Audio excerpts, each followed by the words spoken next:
to be threatened by the very person that you help build a family with, who knows or should know as an adult, mature woman that men are polygynous.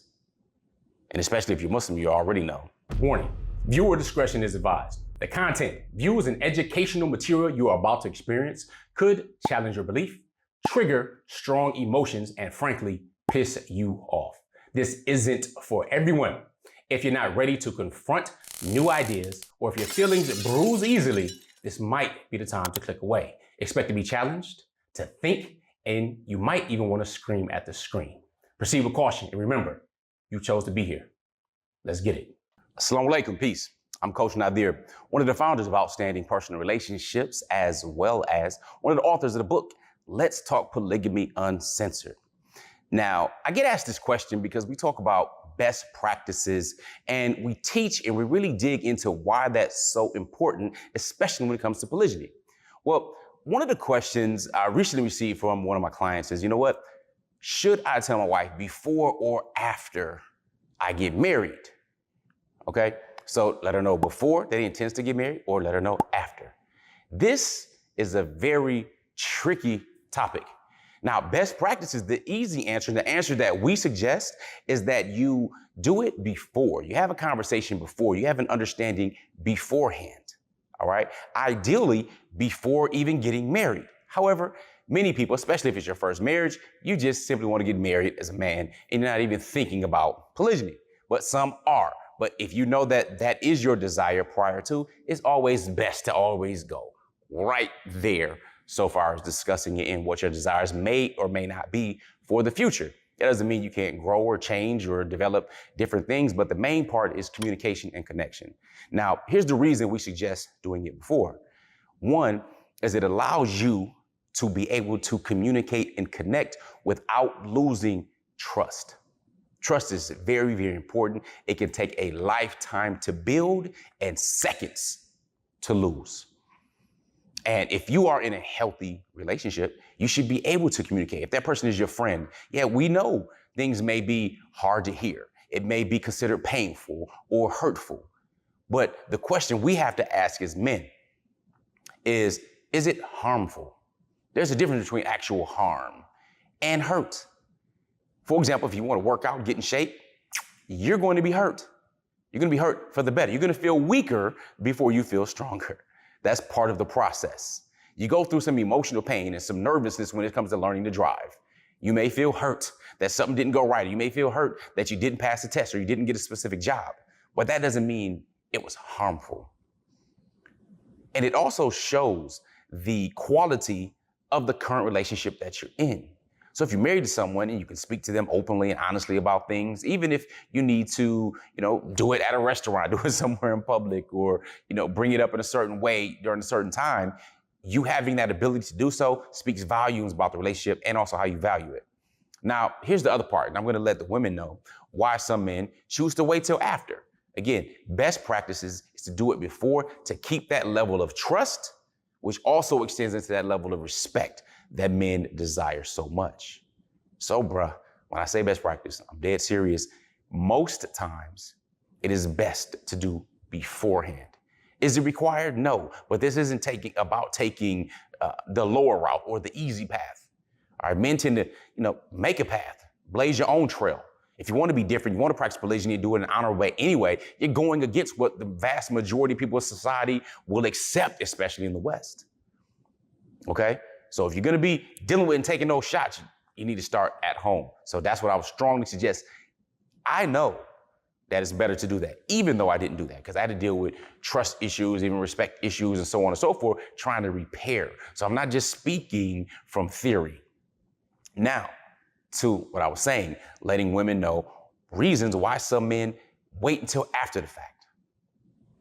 One is because they don't feel the wife is approachable to speak on the subject. They don't have good enough relationship to speak openly and honestly about things. It's kind of like the joke when a woman asks, how do I look in this dress or how do I look in this clothes? And she doesn't look the best in the clothes, but you give, a little lie, you look good, baby, and everything's straight. Even though in her mind, she knows how she looks. She doesn't need your opinion, unless she has some type of body dysmorphia or something like that. So the reality is many don't have a good enough relationship to even speak openly without feeling judged or getting the eyes or the smacking of the lips or the rolling of the neck or this is a problem or somebody throwing a tantrum right away. Unfortunately, many people, and I heard Tony Robbins say this years ago, he said, most people aren't past 5 years old when it comes to their emotional intelligence. When was the last time you took an emotional intelligence class? You learned about the different types of emotions that we have, the feelings that we name, and the meanings that we assign to things that in circumstances and situations that occur. If you don't know this or haven't had this, then it's quite possible you are at an elementary level of emotional intelligence, men and women. But men don't want to deal with that to begin with, just in general, somebody blowing up, having a tantrum, and being hurt. All right, they don't know what to do about that because there's this challenge. You feel like you're in a quagmire or you're caught up because now, as a man, you're polygynous. A woman should already know that in general. And if you're Muslim, you should already know. It's already in Quran. I mean, it's well known. You can marry up to 4. I mean, 2, 3, or 4. If not, then 1. Okay? So 1 is that they do not have, a man doesn't feel he has the communication skills to convey it to you without getting an explosive negative reaction. Explosive negative reaction. So that means he doesn't feel you're approachable, nor does he feel in his ability. Those are really kind of 2 reasons. He doesn't feel his ability to be able to say it in a way that's not going to have this negative reaction. 2, now here's the thing. If number 1 is the problem, you don't have to wait for him to initiate the discussion or conversation. All right. The second reason is a more challenging reason. Not only do they know that it may be an explosive response, but they don't want to hurt their wife's feelings. They know they may be hurt. We're not imbeciles. So some just say, you know what, if she's going to be hurt either way, before or after, I'll just rather deal with it after marrying, since it's going to be that anyway. I don't want to have her crying and hurt and this and that and blah, blah, blah. And I know I'm going to do this anyway. I'm qualified to do it. I can do it. I'm not doing it to hurt her or make her feel bad. So I might as well just do it and then deal with the fallout later. Again, not necessarily the best route, but it is a reason that men do it. Then, of course, you have that situation where now the threats and the manipulation and the weaponizing comes. That's the one I consider evil. Now, a woman isn't generally going to use physical threats against a man because the average man is stronger than the average woman. Just our build is different. Men and women are not the same. However, they may utilize some of their other skills that tend to be higher than men when it comes to emotional manipulation in particular.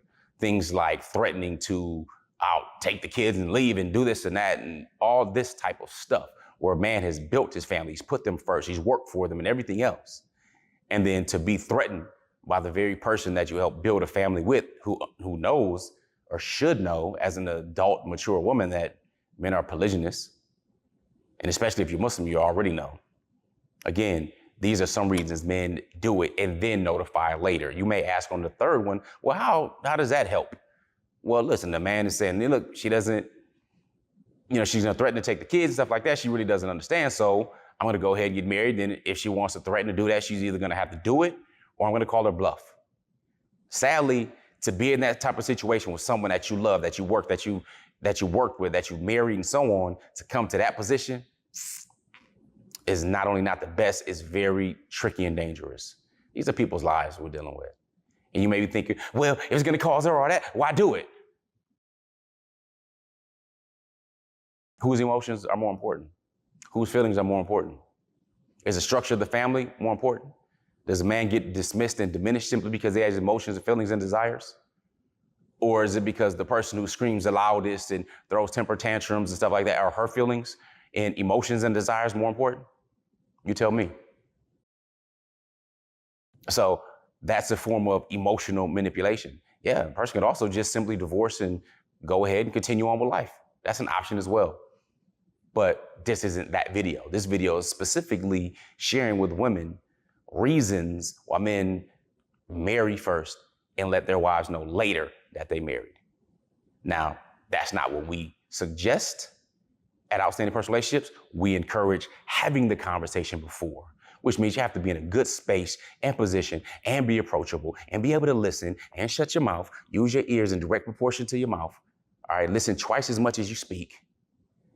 control your emotions, be self-aware, and be able to articulate in a loving manner and understanding even if you're hurting or experiencing pain, that doesn't mean that it equates harm.